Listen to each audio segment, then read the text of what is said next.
আসসালামু আলাইকুম। হুজুরের এমন বয়ান শুনলে আপনি হাউমাউ করে কানতে বাধ্য। সবাই শুনে যাবেন। আগুনের এক বিকট চিৎকার, তীব্র আওয়াজ বের হবে। আল্লাহর কসম, গোটা হাসরবাসী একসাথে এই আওয়াজ শুনে চিৎকার দিয়ে বলবে, ইয়া হাই মাওলা, আমারে বাঁচান, আমারে বাঁচান, এই জাহান্নাম থেকে আমারে বাঁচান। রাসূলুল্লাহ সাল্লাল্লাহু আলাইহি সাল্লাম বলেন, ইব্রাহিম আলাইহিস সালাম তার ছেলে ইসমাঈলকে চোখে দেখবে, কিন্তু বলবে ইয়া রাব্বি নাফসি, আল্লাহ আমাকে বাঁচান। পরে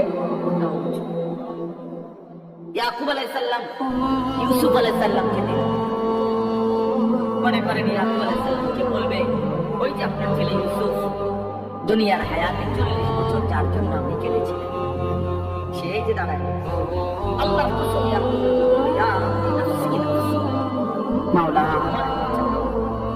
ইউসুফেরটা সে বুঝবে, ইউসুফেরটা সে বুঝবে। আল্লাহ তাআলা বলেন, ইয়াউমাইযিন ইয়াতাযাক্কারুল ইনসান ওয়া আন্না লাহু যিকরা, সমস্ত নাফরমান পাপী তার পুরা জীবন দুনিয়ার হায়াত মনে পড়বে। ওয়া আন্না লাহু যিকরা, সব তাতারাবুন্নাল জাহিম, জাহান্নামকে সচক্ষে দেখে সব মনে পড়বে, সব বুঝে আসবে। ওয়া আন্না লাহু যিকরা, কিন্তু আল্লাহ বলেন, বলো না বান্দা, মনে পড়ে কি লাভ?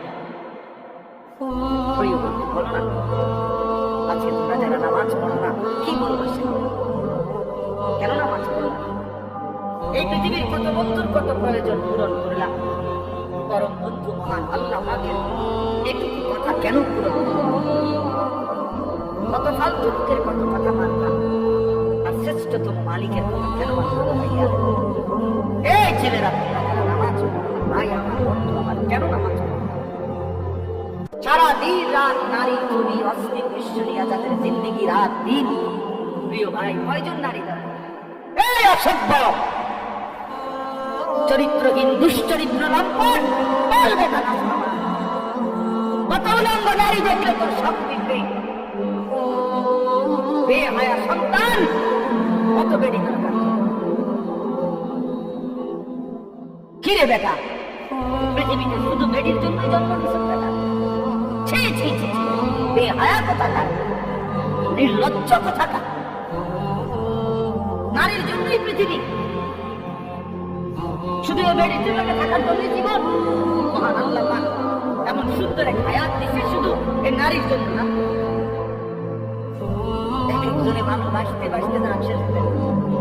হ্যাঁ, হাতে যান ফ্যান শুদ্ধ করে দিয়েছে, ভালোবাসতে বাসতে পিছি দিয়ে ফ্যান লাগে, মাথা নাই, কোমর নাই, শরীর নাই, যৌবন নাই, বেশ সরব।